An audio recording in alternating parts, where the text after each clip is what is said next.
Comment puis-je oser vouloir que l'Occident, qui nous a esclavagisés, torturés, massacrés, violés, pillés, colonisés. J'ai donc rapidement tapé mon nom dans Google et constaté que le Conseil de l'Union européenne m'avait sanctionné par la décision 2025-1279, modifiant la décision 2643 du train de sanctions 2024 relatif, je cite, aux activités déstabilisatrices menées par la Russie. Fin de citation. Oui, vous avez bien entendu. Bienvenue sur l'Afrique Magazine News pour une nouvelle chronique géopolitique. Le 26 juillet 2025, l'Union européenne a pris une décision inédite. Sanctionner une seule personne isolément. Cette personne, c'est Nathalie Yamb. Panafricaniste, citoyenne suisse et camerounaise, connue pour ses discours contre le néocolonialisme français. Aucun crime, aucune arme, seulement des opinions qui dérangent. Les accusations déluées. Officiellement, Bruxelles l'accuse de soutenir la Russie et de vouloir inverser la France et l'Occident du continent africain. Cette prise de position sont jugées menaçantes pour la démocratie et la sécurité de l'Union européenne. En réalité, chers amis, elle utilise ses conférences, ses écrits et ses réseaux sociaux pour défendre la souveraineté africaine. Un double standard évident. Oui, j'explique. L'Europe proclame la liberté d'expression dans ses traités. Mais cette liberté ne semble pas s'appliquer aux voix africaines critiques. Quand des dirigeants européens parlent de belles heures de la colonisation, rien ne se passe. Quand une femme noire dénonce la présence militaire et économique française en Afrique, elle est sanctionnée. Quelles sont les vraies raisons? Nathalie Yamb dérange par son influence. Plus de 2 500 000 d'abonnés.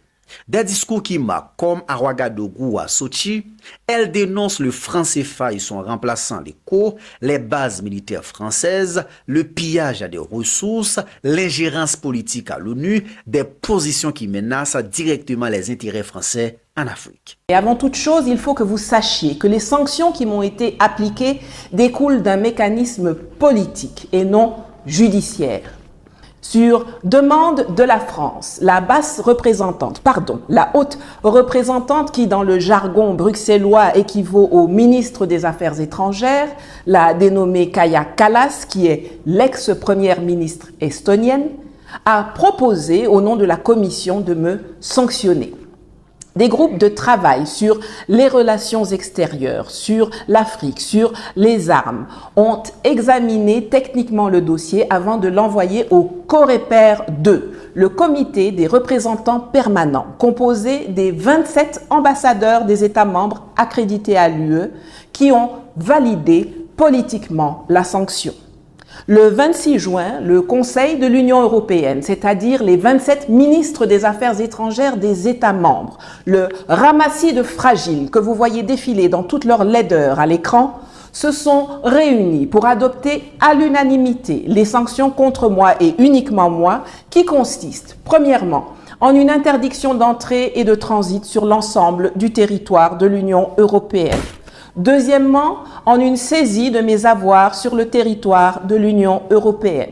Et troisièmement, en une interdiction de me fournir directement ou indirectement des fonds ou des ressources économiques. La décision a immédiatement été inscrite au journal officiel de l'Union européenne et est donc entrée en vigueur dans la foulée. Elle a par la suite été transmise pour information aux députés du Parlement européen à Strasbourg. Waouh! Tout ça, pourquoi? Eh bien, pour m'empêcher d'exprimer mes opinions. On ne me reproche pas d'avoir pris des armes, on ne me reproche pas d'avoir tué quelqu'un, d'avoir fomenté des attentats ou des coups d'État, ou même d'avoir commis un génocide ou affamé des millions de personnes, comme certains l'ont fait allègrement avec le soutien de l'Union européenne. Non.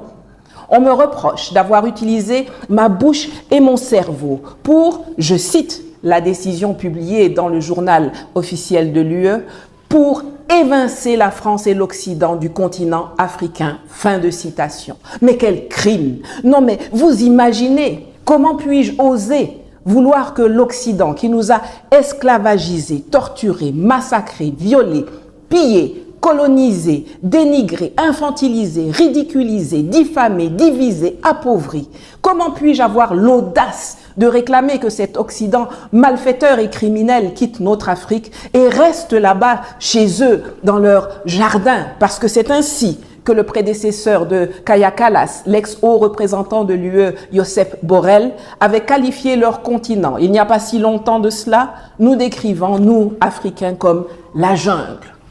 Des sanctions lourdes, interdiction d'entrer ou de transiter par les 27 pays de l'UE, gel de ses avoirs, blocage de ses comptes bancaires, carte de crédit et crypto-monnaies, même certaines plateformes comme PayPal ou Amazon ferment ses accès à Nathalie Yamb.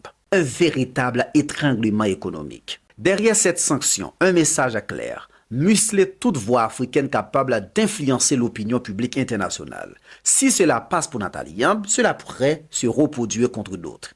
Sa réaction, elle refuse de reculer. Elle annonce un combat juridique et affirme vouloir continuer à dénoncer de ce qu'elle appelle le néocolonialisme français. Alors cette fois, je ne vais pas rester sans réagir. Cette fois, ce qu'ils ont commencé, on va terminer. Pas parce que j'ai particulièrement envie de circuler en Europe, mais plutôt pour leur montrer que dorénavant, avec moi et les autres leaders du combat d'émancipation et de souveraineté de l'Afrique, ce sera les 2 yeux pour un œil et toute la mâchoire pour une dent. On les a battus sur le terrain de l'intelligence, de l'information, de la détermination, de la mobilisation. Et pendant que nos chefs d'État de l'AES sont en train de monter en puissance sur le plan défense, diplomatie et développement, nous allons aussi leur montrer qu'on peut les battre sur le terrain juridique. Ils savent très bien qu'avec tout ce qu'ils font là, ils ne me font pas peur et ils ne me feront pas taire. Cabri mort n'a pas peur de couteau, comme on dit chez moi. C'est les autres qu'ils essayent de mater, d'effrayer, de contraindre au mutisme. Les Africains, les binationaux et même les ressortissants européens pur jus. Je vais leur montrer que les tribunaux sont un terrain de bataille sur lequel on peut leur infliger des défaites aussi monumentales que celles qu'ils ont subies sur les terrains militaires, diplomatiques, géostratégiques, informationnels et communicationnels en Afrique. Watch me. En gros, qu'on partage ou non ses positions, Nathalie Yamb est devenue un symbole de résistance face à ce qu'elle décrit comme un système injuste. Son affaire pose une question très pertinente. La liberté d'expression est-elle universelle ou seulement réservée à certains? À très bientôt pour une nouvelle chronique avec Wesley. Ciao.